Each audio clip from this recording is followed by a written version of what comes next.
Bw'oyogera ku mpisa n'enneeyisa z'abannansi eziserebye ebintu bingi by'oyinza okubuusa amaaso omuli obulyake, obuli bw'enguzi n'ebirala nga kino kyonna okikola olw'okufuula ebintu bino okuba ekitundu ku bulamu bwaffe. Wabula ggwe alina endowooza eno toli wekka alaba ebikolwa bino nga ebitagwanidde kuba mu bantu.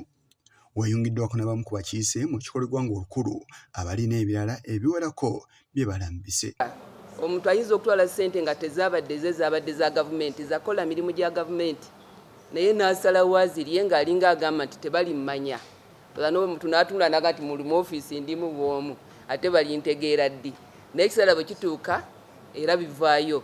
Bijjamu ebizimbe ffe tubimenya ne bw'oba ggwe n'ozimba ennyumba y'abaana ne bagimenyaamenya oba toyina kye wakola.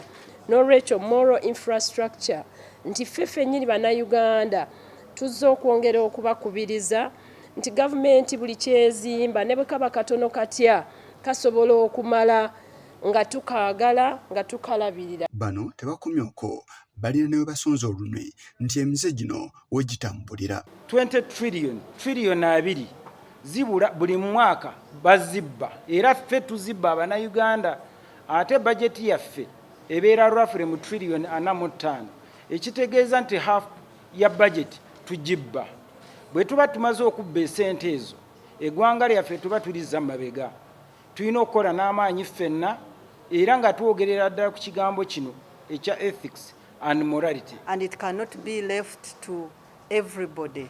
It has to be done by somebody.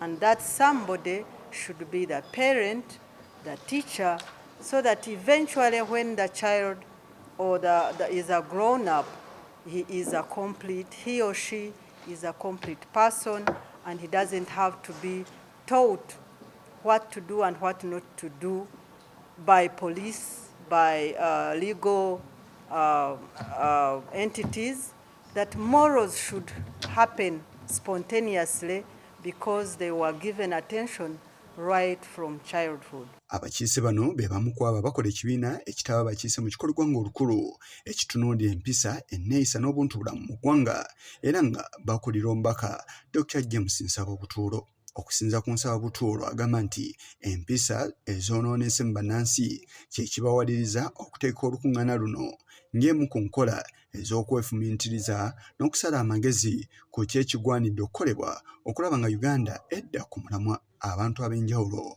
okuva mu nzikiriza ezitali zimu nabo bayitiddwa okwetaba mu nsisinkano eno.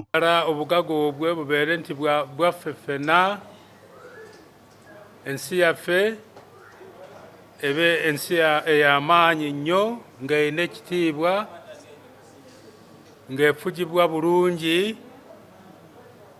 Obugaga bwaffe tulabe nti butubeera obw'omugaso. Kyova olaba nti tiwaliwo ekirala ekyetaagibwa mu ggwanga lino okulaba nti tukulaakulana okusinga empisa. Ono akikkaatiriza ng'ensinkano eno bw'etali mu byabufuzi. Tusaba Uganda yonna ekkirize nti ensonga eno si ya byabufuzi. Ensonga eno ekwata ku ggwanga lyaffe lyonna nga tukimanyi bulungi nti singa tutereeze kintu ky'empisa temujja kulaba enguudo zaffe nga bwe ziri kati, temujja kulaba amasomero gaffe, amalwaliro gaffe nga geetaaga enkulaakulana. Si kugamba nti gavumenti teteekamu ssente, ziteekamu nnyingi mpitirivu, naye kubanga waliwo ensonga ey'obubbi ey'abantu okwerowoozaako nga tebaagala eggwanga lyaffe kye kituleetedde emitaawana gye mulaba. Wabula era asaasidde ne gavumenti ku nsimbi zeesiga mu birala nga bannansi tebafaako. Whatever we put in physical infrastructure is going to waste as long as we don't attend to lack of honesty in our officials, lack of care, lack of integrity, lack of responsibility, accountability. Once those values are lacking, no amount of investment will give us what we want. My view is that government should consider putting a lot of money. I can't really mention the amount, but it should be quite a lot. Ensinkano eno yakubaawo ku Lwokubiri lwa Ssabbiiti ejja n'ennaku z'omwezi 29 wansi w'omulamwa ogugamba nti an audit of the state of ethics and morality in Uganda. Yisa Kigongo ku lwa Channel 44 Oluggulo.